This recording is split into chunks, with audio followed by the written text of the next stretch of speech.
Good health to you, fellow Ukrainians.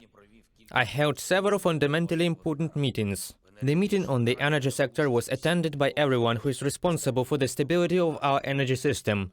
It was a long meeting of 3 hours. Energy companies, Naftogaz, Energoatom, Ukrenergo, Hydroenergo and others, the government, the office, the head of the relevant committee of the Verkhovna Rada, military, intelligence. The winter is over. It was very difficult and every Ukrainian, without exaggeration, felt this difficulty. But we still managed to provide Ukraine with energy and heat. Yes, the threat to the energy system remains, but the work for the sake of the energy system is also continued. At the energy meeting, we have set the current tasks to ensure that this heating season is completed properly, and we have already started preparing for the next season. Each of the meeting participants has received their part of the work in this regard. We see risks, we will find a response. I also held a long, detailed conference call with all those who are in charge of various areas of state defense: the military, the security service, the main intelligence directorate, foreign intelligence, the MIA, other government officials, the office. We keep each frontline direction under control. Khortytsa, Tavria, Odessa, North. There were reports on the situation over the past day.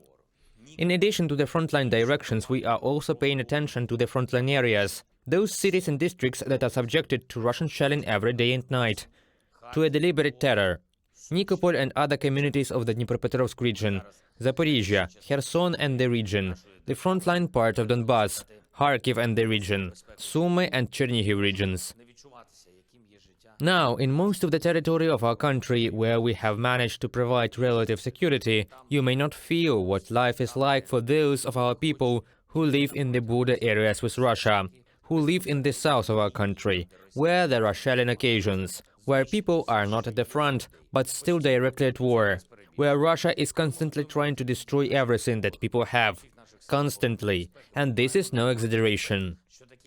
When we are preparing the actions of our military, or our defense and security forces, we also mean that such actions will gradually return security to those who are now in the frontline zone.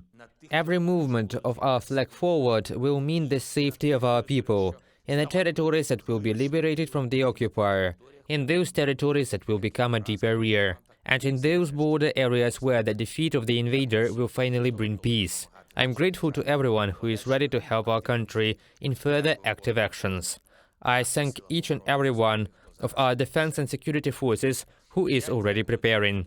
And I thank those who, despite all the threats, despite all the dangers, are doing everything possible to ensure that normal life is maintained in the frontline areas of Ukraine, in cities and communities that are subject to Russian attacks. These are the State Emergency Service of Ukraine, police forces, our social and administrative services, local authorities, conscious business, and of course volunteers who help people and the state. Special thanks to our border guards and all other warriors who are holding back the enemy, and particular gratitude to our warriors who are destroying the occupiers' firing points, destroying the enemy's logistics, and accurately leading Russia to defeat, to inevitable defeat. Glory to all those who are now fighting for Ukraine. Eternal memory and honor for each and everyone who gave their lives for the independence of our country. Glory to Ukraine.